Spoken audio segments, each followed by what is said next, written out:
Bonjour et bienvenue dans une nouvelle vidéo. Je vous parlerai aujourd'hui du film Bird Box, sorti en 2018. Un résumé de l'histoire tout d'abord.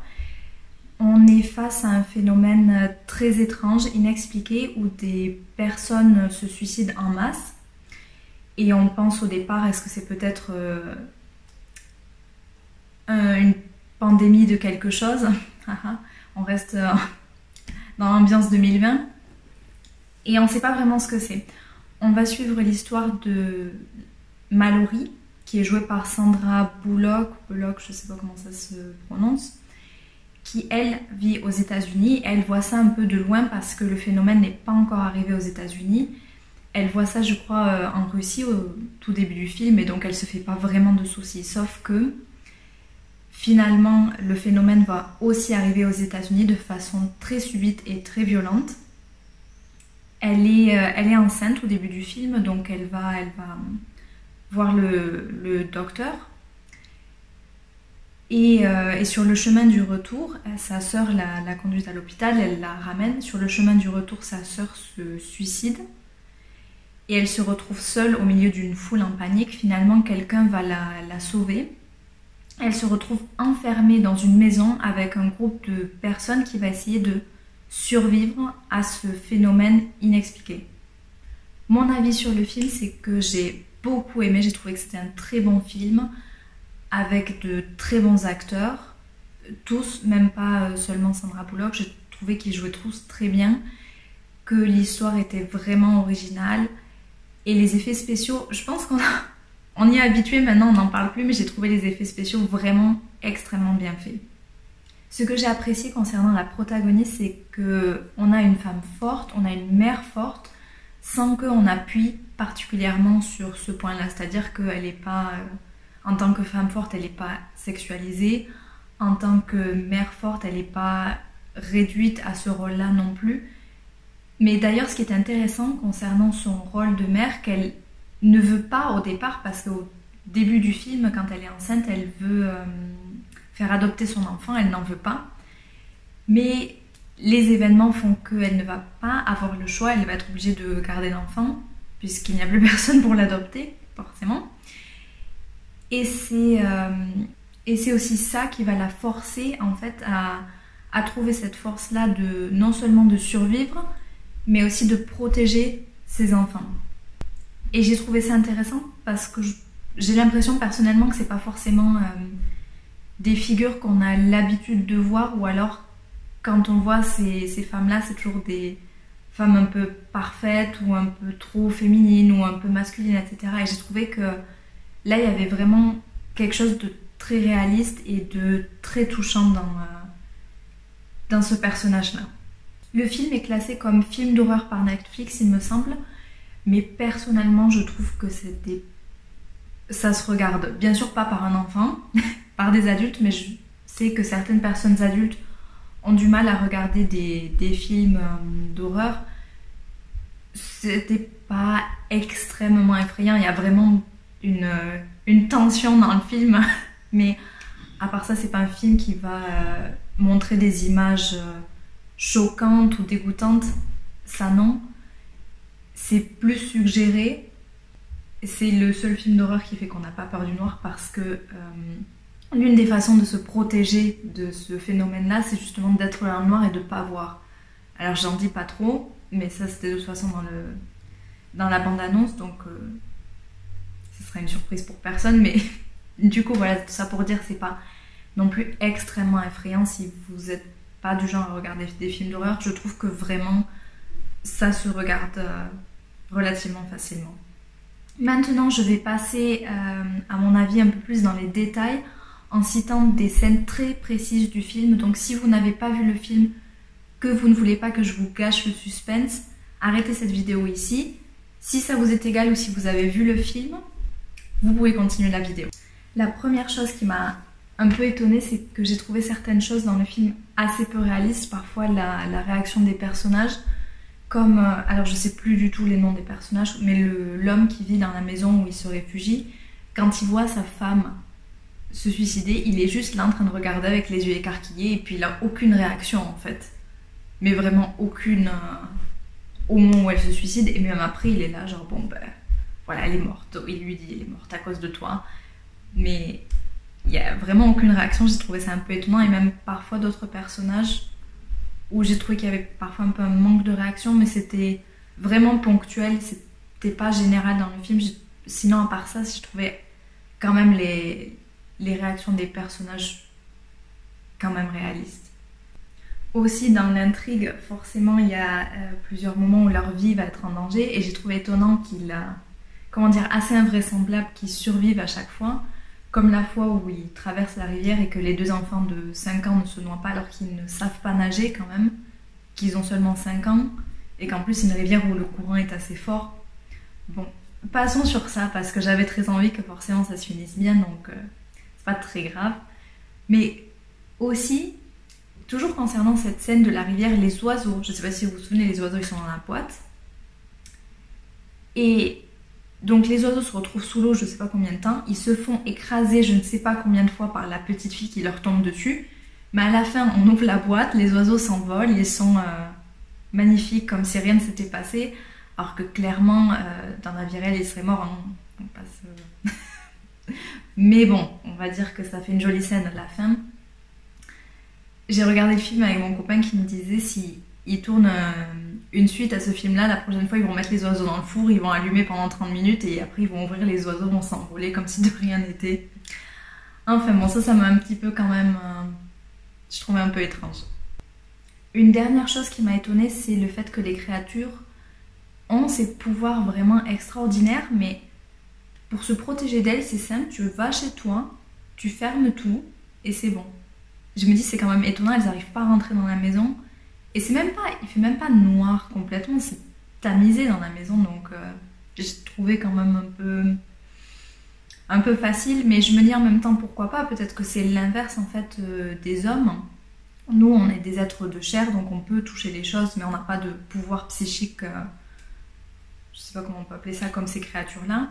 Et elles c'est l'inverse, elles ont ces pouvoirs psychiques-là, mais elles ne sont pas des êtres de chair, donc elles peuvent peut-être pas ouvrir les portes, etc. Et c'est pour ça qu'elles ont besoin de personnes qui vont faire ça pour elles. Mais je reviendrai un peu plus tard sur ce point-là, parce que c'est quelque chose qui m'a particulièrement gênée dans le film. Donc j'y reviendrai un peu plus tard pour en parler. Quelque chose qui était très positif pour moi dans le film, c'était le rôle des personnes aveugles.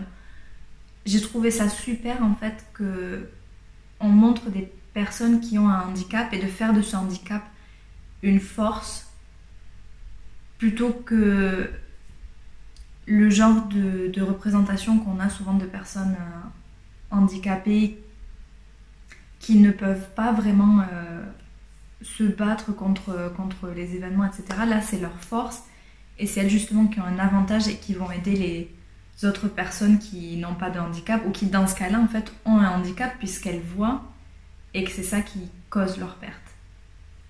En revanche, ce qui m'a relativement déplu, c'est pourquoi les personnes qui sont les alliés de ces créatures-là, ce sont des personnes qui sortent d'un hôpital psychiatrique. J'ai trouvé ça... je sais pas, ça m'a pas particulièrement plu. Premièrement, on n'explique pas en fait ce qu'elles ont exactement comme maladie, comme problème. En fait, on ne sait pas du tout. Ils disent seulement qu'ils étaient dans un hôpital psychiatrique. Je pense que c'était des personnes peut-être schizophrènes, parce que dans l'imaginaire collectif, les personnes schizophrènes, c'est les personnes auxquelles on pense quand on pense à des personnes folles. Bien sûr, ce ne sont pas mes mots, ce n'est pas la façon dont je définirais les personnes schizophrènes. Donc je me suis dit, peut-être que c'est des personnes schizophrènes, mais en fait, quelle est la logique ?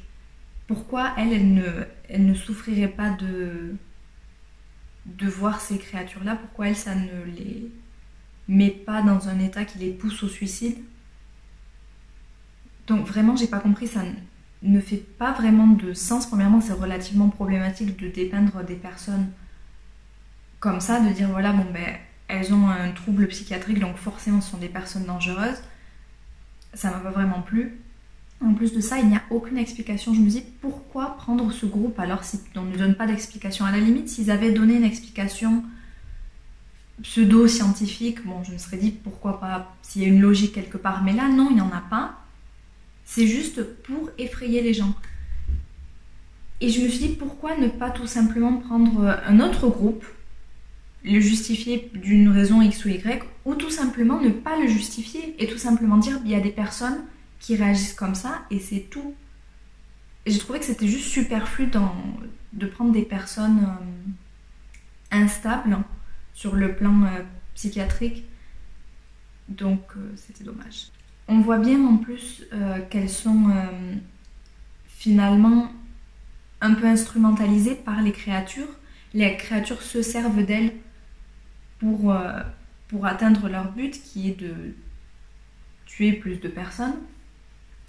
Donc j'ai pas bien compris ce que les alliés, donc ce que ces personnes qui sortaient de l'hôpital psychiatrique en retiraient.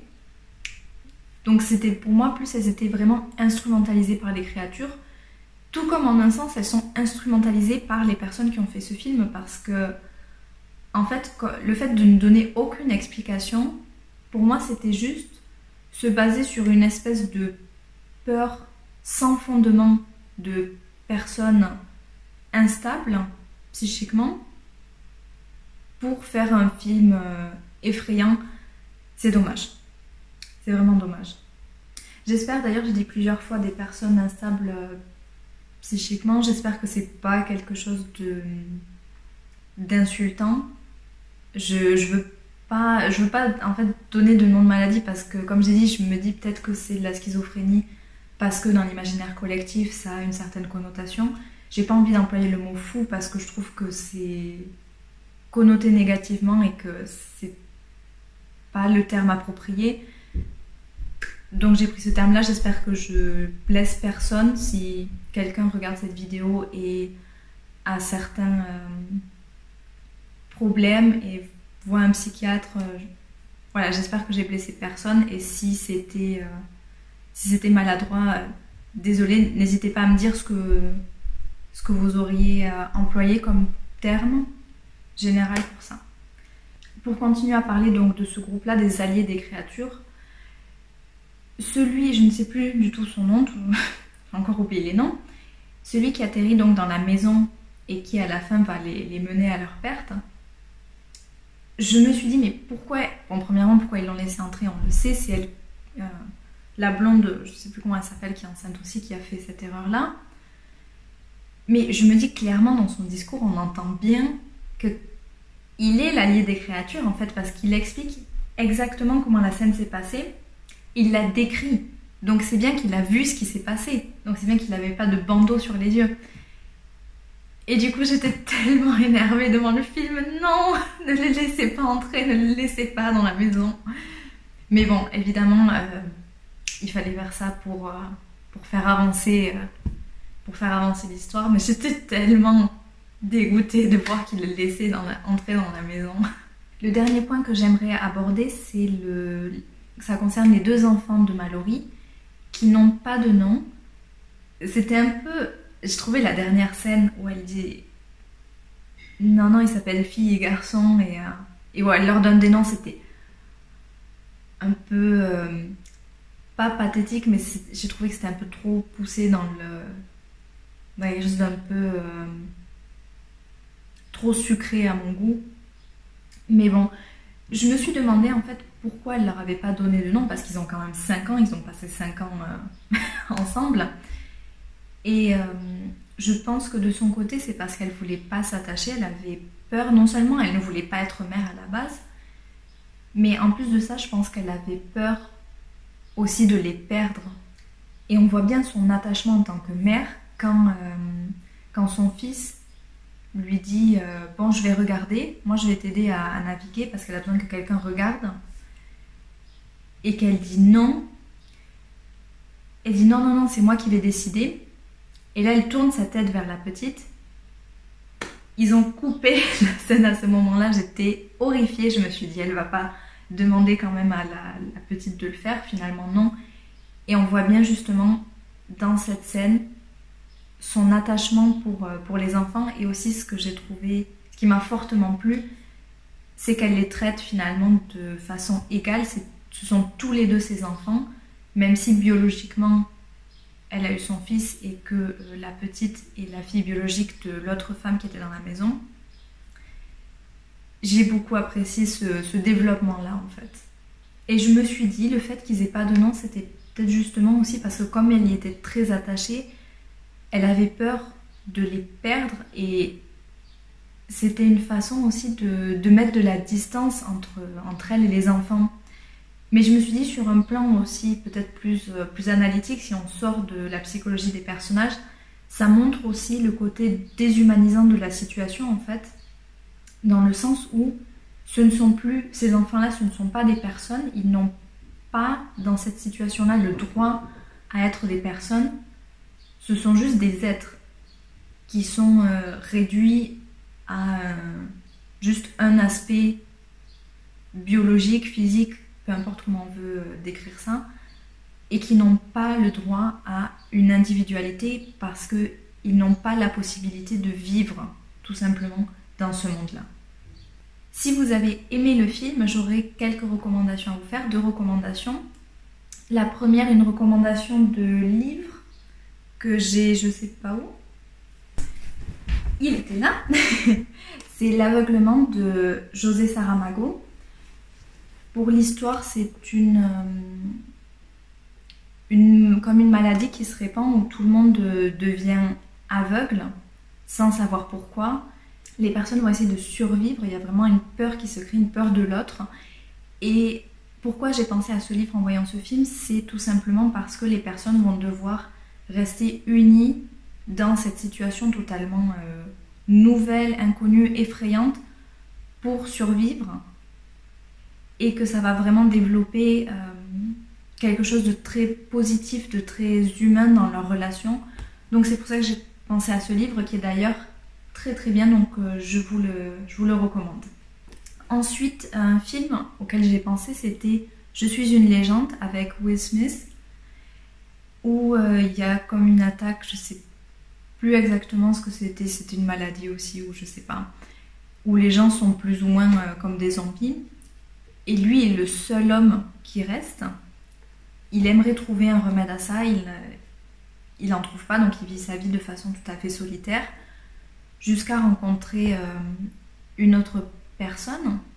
Et j'ai là aussi pensé à ce film pour l'aspect aussi humain du film tout simplement, et avec cette thématique d'avoir de l'espoir dans cette situation complètement désespérée, de se dire je vais continuer à me battre et j'ai l'espoir que ça va changer. Surtout la scène finale de Je suis une légende, dont je ne vais pas parler en détail, mais la scène finale m'a aussi beaucoup fait penser au film Bird Box.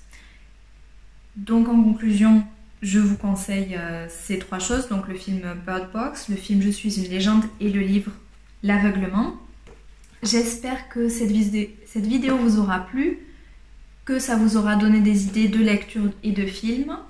Si vous avez vu ou lu ceux dont j'ai parlé, n'hésitez pas à écrire votre avis dans les commentaires et je vous dis à une prochaine vidéo.